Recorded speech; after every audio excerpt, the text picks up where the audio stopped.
ఆయా వర్గాల వారికి మేలు చేకూర్చాలి, ఏ రకంగా అందరినీ ఏకతాటి మీద తీసుకురావాలి అని చెప్పని ఒక 21 అంశాలతో కూడుకున్నటువంటి ఎజెండాని ఒకటి తయారు చేసి ఈ సమావేశం ముందు పెట్టారు.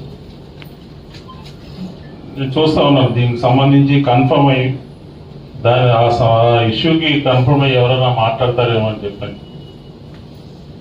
ఎవరు ఇష్టం వచ్చినట్టుగా, ఎవరికి తోచినట్టుగా, ఎవరు ఏం మాట్లాడాలనుకుంటే ఆ విషయం మాట్లాడారు. పాపం ఈయన ఎజెండాకి పెద్దగా కొన్ని అంశాలే మాట్లాడారు తప్ప మిగతా అంశాలు చర్చలోకి రాలేదు అని చెప్పనేది నా ప్రగాఢమైనటువంటి విశ్వాసం ఉంది. ఫాలో చేసి అయితే చూసేవాడు, ఒకసారి నెల్లూరు ఆగేవాడు, ఒకసారి గూడూరు ఆగేవాడు. అంటే అధికారాన్ని ఏ రకంగా ఉపయోగించాలో, ఎంతమందికి చేయాలో అంతమందికి చేస్తాను.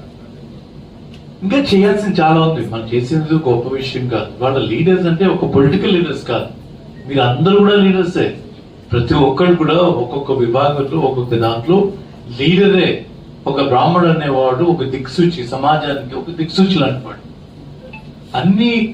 అందరూ కూడా మనం ఆ బాధ్యత నిర్వహిస్తాం. ఆ నిర్వహించేటువంటి క్రమంలో మనల్ని గురించి మనం ఆలోచించుకునేటువంటి సమయం వచ్చింది. ఇంతకుముందు అవసరం ఉండేది కాదు. మనకి పోషించేవాడు, బ్రాహ్మణుల్ని గౌరవించి పోషించేవాడు, బ్రాహ్మణుడు సమాజానికి కావాల్సినటువంటి హితం గురించి ఆలోచించి మరి నిర్భయంగా చెప్పగలిగేవాడు. ఇవాళ పొరపాటున గొల్లవాడంటేనే తప్పు పట్టేటువంటి పరిస్థితికి వెళ్ళాక ఏం మాట్లాడాలనే దాన్ని కూడా ఆచితూచి మాట్లాడేటువంటి పరిస్థితి, వాడికి రక్షణ కరువు అయినటువంటి పరిస్థితిలో ఇప్పుడు ఉన్నటువంటి సమాజంలో మనం ఉన్నాం. గత 10 సంవత్సరాలుగా వేద విజ్ఞాన పరిషత్ తరఫున ఆర్థిక, సామాజిక, రాజకీయ పరిస్థితుల మీద, బ్రాహ్మణులకి ఉండేటువంటి స్థితిగతుల మీద విస్తృతంగా అధ్యయనం చేసి వివిధ సందర్భాల్లో, వివిధ ప్రాంతాల్లో, విశాఖపట్నంలోను, విజయవాడలోను ఇలాగా కాస్త మేధావులు నలుగురిని సమీకరించి వాళ్ళ అభిప్రాయాలు తీసుకొని అసలు బ్రాహ్మణులకి ఎందుకు ఇలా జరుగుతున్నది, ఎందుకు ఇంత నిర్లక్ష్య వైఖరి వ్యవస్థలు, రాజకీయ వ్యవస్థలు ఉద్దేశంలో ఉన్నాయి అంటే, నేను అనుకోవటం ఏంటంటే సరైనటువంటి రిప్రజెంటేషన్ లేదు. అంటే నాయకత్వం మీద విధేయత కలిగి ఉండడం, నాయకత్వం పట్ల భయం కలిగి, భక్తి కలిగి ఉండటం అనేటువంటి వేరు. కానీ నాయకుడికి ఈ సమస్య మాలో ఉంది, ఇది మీరు పరిష్కరించండి, మాలో ఉన్నటువంటి అసంతృప్తి తొలుగుతుంది, మేమంతా కూడా బ్రాహ్మణుని ఒక తాటి మీద ఒక వ్యవస్థకి మేము ఓటు వేసేటట్టుగా తీసుకొస్తామని నిర్భయంగా నాయకులు చెప్పలేకపోతున్నారు. అన్ని పార్టీల్లో ఉన్న పరిస్థితి. దీని నుంచి బయటికి రావాలి.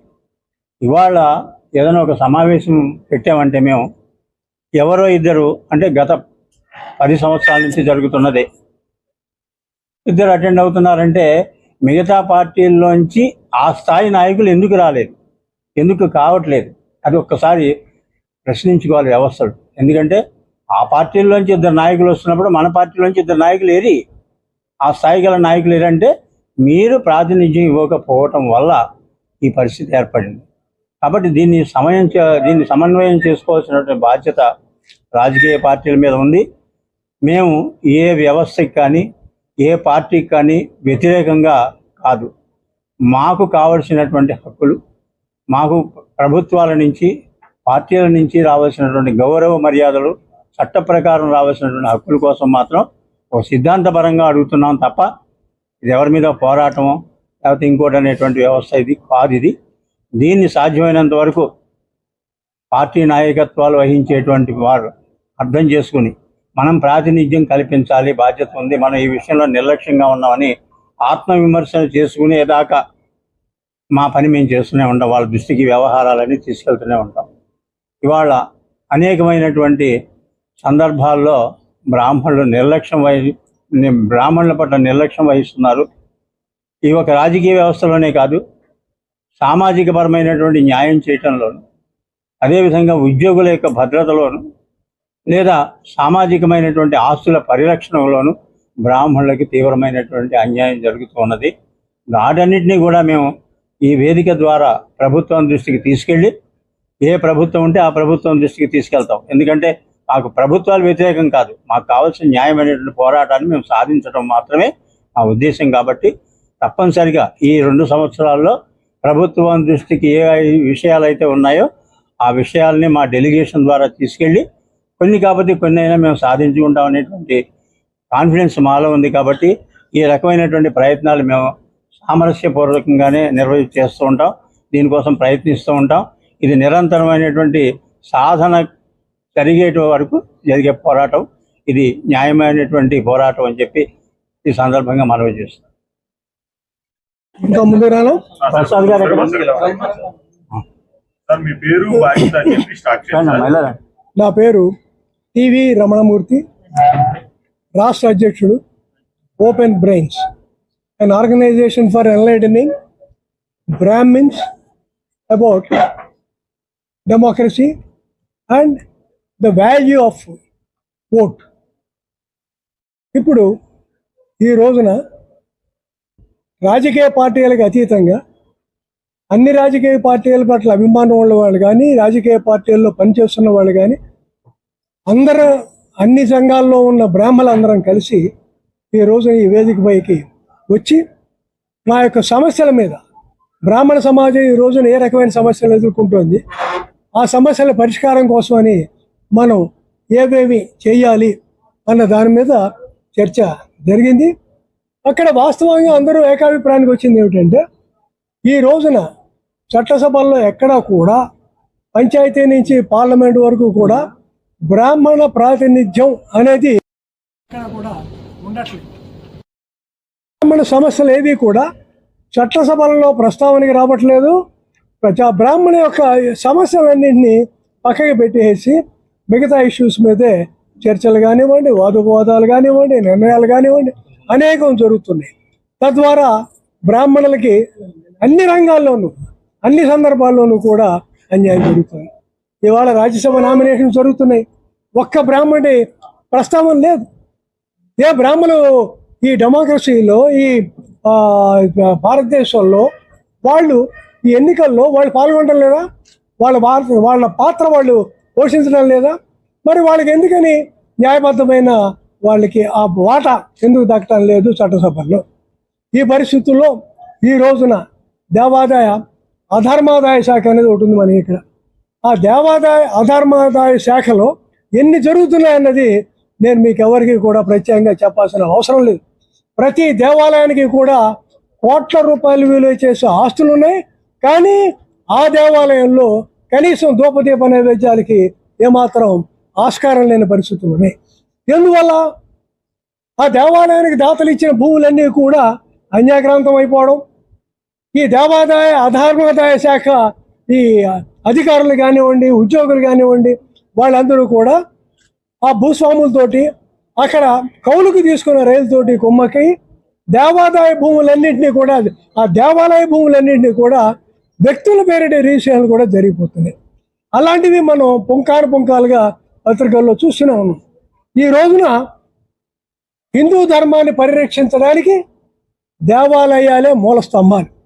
ఆ దేవాలయ వ్యవస్థనే ఇవాళ సర్వనాశనం చేస్తున్న పరిస్థితుల్లో బ్రాహ్మణులందరూ కూడా ఏకమై ముందు ఆ ధర్మాన్ని పరిరక్షించడం కోసం గుర్తించడం జరిగింది.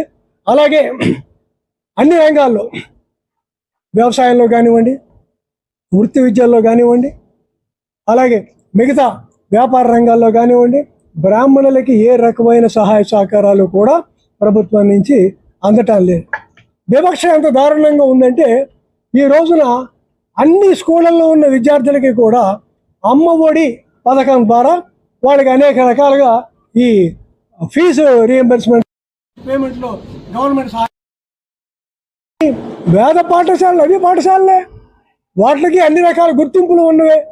వేద పాఠశాలల్లో ఉన్న విద్యార్థులకి అమ్మఒడి పథకం ఎందుకు వర్తిస్తుంది? దానికి ఈ రోజున ప్రభుత్వం దానికి సమాధానం చెప్పాల్సిన అవసరం ఉంది. ఇలాంటి అనేక అంశాలు ఉన్నాయి. ఈ పరిస్థితుల్లో బ్రాహ్మణులందరూ కూడా ఏకమై వాళ్ళ మధ్యలో ఉన్న చిన్నపాటి విభేదాలను కూడా పక్కన పెట్టి రాష్ట్ర వ్యాప్తంగా ఎక్కడైనా సరే పంచాయతీ నుంచి పార్లమెంటు వరకు కూడా ఏ ఎన్నిక జరిగినా ఆ ఎన్నికలో ఎక్కడ ఏ బ్రాహ్మణుడు ఏ రాజకీయ పార్టీ నుంచి పోటీ చేసినా కూడా మిగతా వాళ్ళందరూ కూడా కలిసి ఆయన్ని గెలిపించుకోవడం ద్వారా వాళ్ళని చట్టసభలకు పంపడం ద్వారా చట్టసభల్లో బ్రాహ్మణుల సమస్యలు ప్రస్తావించడం ద్వారా వాటిని పరిష్కరించాలని చెప్పి కోరుకుంటూ ఈ సమావేశం తీర్మానం అనేది చేయడం జరిగింది. అదే దిశగా అందరూ కూడా ముందుకు సాగాలని నిర్ణయం జరిగింది. భవిష్యత్తులో అన్ని రాజకీయ పార్టీలకి కూడా బ్రాహ్మణులు అంటే ఏమిటి, బ్రాహ్మణుల సత్తా ఏమిటి అనేది చూపించడానికి మేము సిద్ధంగా ఉన్నాం. దాని కార్యాచరణ కూడా రూపొందిస్తున్నాం. ఆ కార్యాచరణ ఏమిటి అనేది త్వరలోనే మీ అందరికీ కూడా తెలియపరుస్తాం. నమస్కారం, నా పేరు సూర్యప్రకాష్. నేను సీనియర్ జర్నలిస్ట్. నేను ఇక్కడికి ఒక బ్రాహ్మణుల ప్రతినిధిగా వచ్చాను, జర్నలిస్ట్గా రాలేదు. జర్నలిస్ట్గా అంటే ఒక కులానికో ఒక వర్గానికో మద్దతుగా మాట్లాడడం రాయడం అనేది బేసిక్ దీనికి విరుద్ధం. కాబట్టి నేను బ్రాహ్మణ ప్రతినిధిగా ఇక్కడ సంఘీభావం తెలపడానికి వచ్చాను. తర్వాత బెంగళూరు, ఢిల్లీ, బొంబాయి, చెన్నైలో పనిచేసి హైదరాబాద్లో రీలొకేట్ అయ్యాను. నేను ఇక్కడ గమనించింది ఏంటంటే ఈ నగరాల్లోని బ్రాహ్మణుల పట్ల వివక్షత చాలా దారుణంగా నార్త్లో ఉంది, సౌత్లో ఉంది. అంచేత వాళ్ళ బ్రాహ్మణుల పట్ల వివక్షతని ఎదుర్కొనడానికి, తర్వాత వాళ్ళ హక్కుల్ని కాపాడడం కోసం, తర్వాత వాళ్ళని చిన్న చూపు చూస్తూ మీడియాలో కూడా చాలా రకరకాల వ్యాఖ్యలు, సినిమా, టీవీలో కూడా వాళ్ళని కించపరిచే విధంగా దృశ్యాలను చిత్రీకరించడం, వాళ్ళ వినోదానికి హాస్యానికి వాడుకునే పాత్రలు క్రియేట్ చేయడం జరుగుతుంది.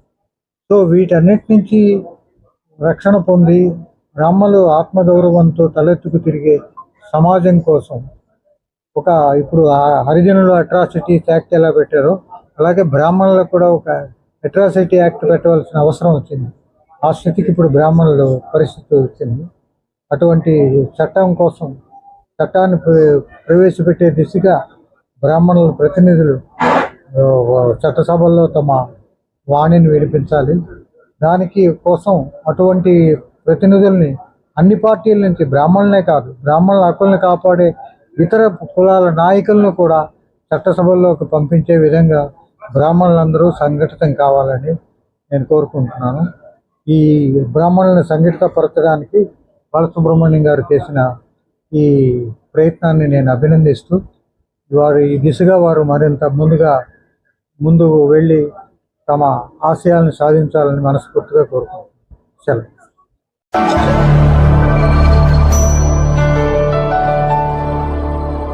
Thank you for watching the video and please subscribe Virat Media. For more updates, click on the bell icon.